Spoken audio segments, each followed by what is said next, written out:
4 vs 1 games have been around for a long time, and over the years some great titles have come out.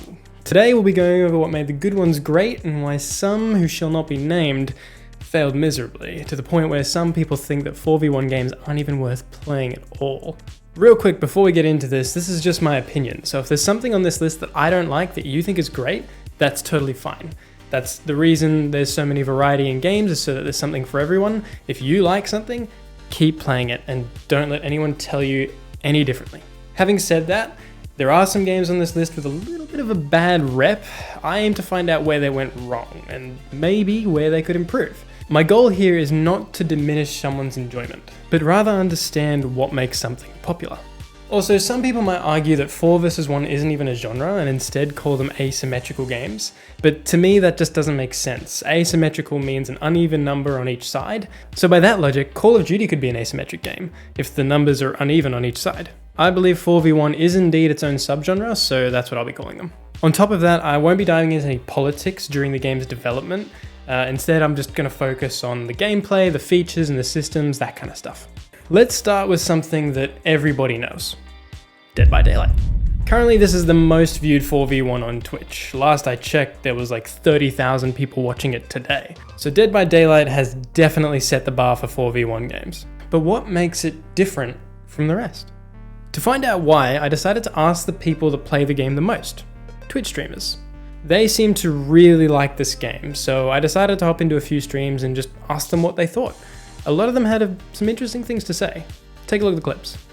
I think the thing that holds DBD up, the first thing that came to mind was the fact that they have some other licenses. I believe right now with the Resident Evil chapter is going to be bringing a lot of people back to the game. But purely for views on Twitch, I think there are some diehard streamers, I'd put myself in that just really enjoy playing the game.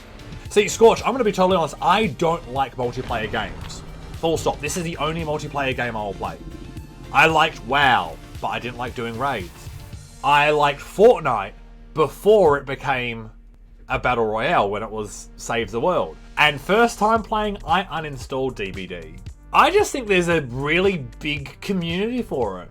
And it goes really far in both directions of people who like to watch people just win, you know, and people who just have a good time. And it plays out on Twitch like a bit of a sport, because you can watch and feel like you're playing the killer and be sitting in bed not having to actually put stress into thinking about it.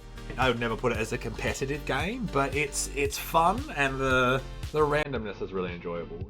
Dead by Daylight holds the monopoly because of a couple big things. One, the gameplay is like unique and varied enough to the point where like it's really fun to enjoy it for a good couple hundred hours with buddies, or if you're playing killer, it's a challenge to win, you know? And it also kind of like holds a monopoly for two big reasons. One, it has licensed titles that other games don't. Two, sunk cost fallacy. Even if people get frustrated, the amount of time that you invest into this game and the amount of money that you invest into this game, from cosmetics to DLC, all of that shit, means you stick around longer. Oh yeah, the reason why so many people watch the game on Twitch is because this game is frustrating. Like, it's inherently designed to be frustrating, and a lot of killers tend to be frustrating. So they just decide to, you know, instead of spending their time playing the game, they spend their time going and watching people who are good at the game instead. If I had to think about it really, what separates Dead by Daylight? Well, first of all, it's got a really active community. And it streams really well too, because a lot of people, because it takes so long to get good at the game, a lot of people will try and live vicariously through a really good killer, I would say. Like, if you watch Ots, it's because you want to learn something and you watch some shit up. Or if you watch, like, I don't know, maybe me, it's because I'm good at Billy and getting better at Blight, and you want to see me do some sick shit with them, and maybe you'll learn something from watching me. So, because there's so much to master with it, the people that spend too much time playing it, like myself, can teach you a thing or two. Killer is very unique in this game, and why it appeals to me so much, I don't know. I just enjoy playing Killer more because Survivor for me feels too easy. Being a killer, I think, is much more skillful, and I think it's much harder, and you have to do a lot more than the Survivor. The community helps this game to stay relevant. The massive streaming that it gets is also really good. That's why it's so popular. Streaming has helped this game tremendously. This game would probably have not been what it is had it not been for streaming. I don't know why Dead by Daylight is so good to watch. I think a lot of people watch DBD because DBD is really frustrating to play, but it's fun to experience the game. So they watch streamers so they can enjoy the DVD experience without the stress.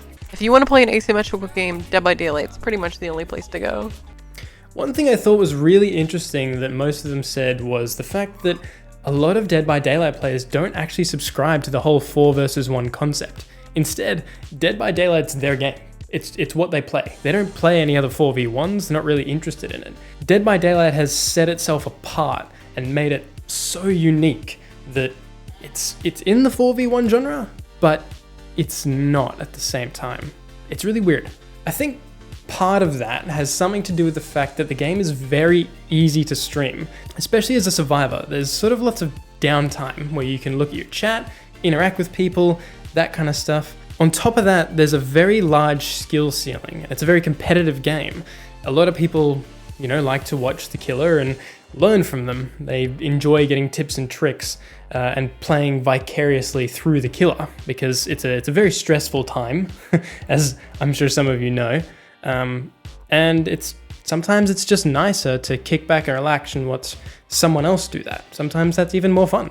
This game strikes the perfect balance of easy to play but hard to master. With a high skill ceiling and lots to collect, it's no wonder this game has kept players engaged for over 6 years now. It really is a great title, and I hope it continues to flourish. Next up, I wanted to talk more so about a developer than a specific game. That developer is IllFonic. For those that don't know, these are the guys behind Friday the 13th and Predator Hunting Grounds. They also have a new title in the works, taking their spin on the Ghostbusters franchise.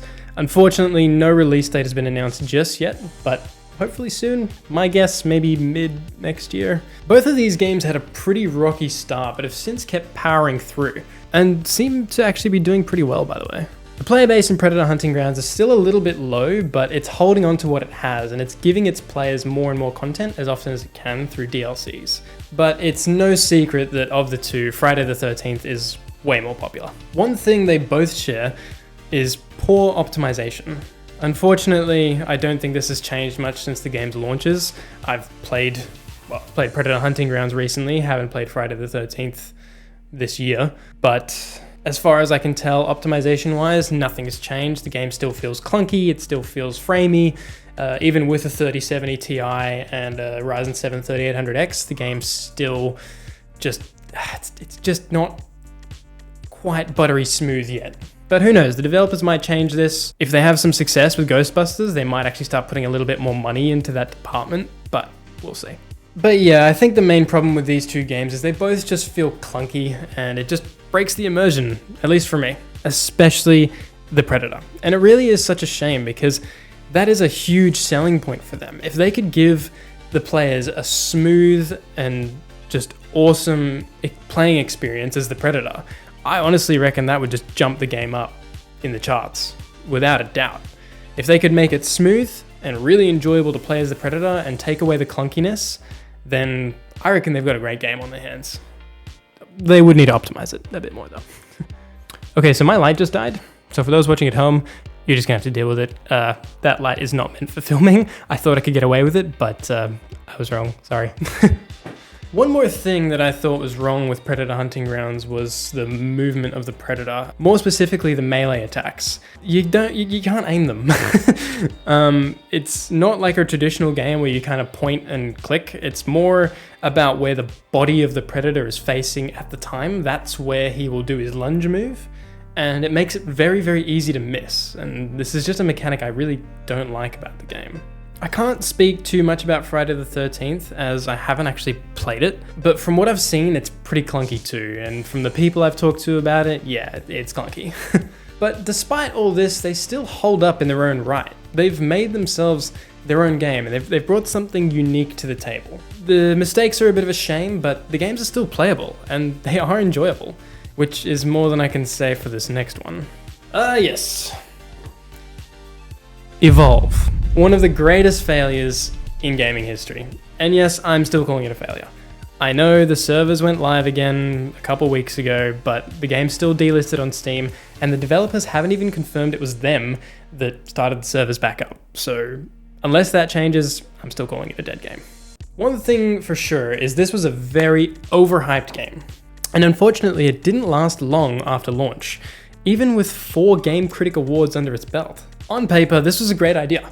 This was the first 4 versus 1 title announced, ever. This was the first time you could play as a hunter or the hunted, and a lot of people fell for it, including me. I love the idea of playing as a monster. I played so many games against bots when this came out because the player base was just dead. I bought DLC for this game. There's just something so intriguing about playing as a monster, about playing as the bad guy in a typical sense. I love that idea, and I thought it was totally awesome. I've always been a huge fan of monster movies, so on paper, this was great. Same with the idea of grabbing a few buddies and hunting down a monster. A lot of people live for that experience. That's such a thrill for them, you know? A lot of people like hunting in real life, so to be able to do it in a video game now was awesome. I know there's a lot of other more specific hunting game titles out there, but you know, some people just love the idea of grabbing a few mates and hunting down a monster in a video game. And this was unique. This was different. So why did it flop so badly? Well, other than the fact that it was the most overhyped title that year, probably this decade actually, other than maybe Cyberpunk, I also personally think it came down to gameplay, or rather, the lack of. The systems in Evolve were about as shitty as those blow-up pools you get for your kids on eBay, and this one was old, probably been pissed in a few times. The content just wasn't there. You learn pretty much every system there is to know in your first match playing as whatever character you play in. Once you've played a certain class once, that's it. You know that class inside and out. Once you've played a certain monster once, that's it. You know that monster inside and out, right? The maps don't really vary.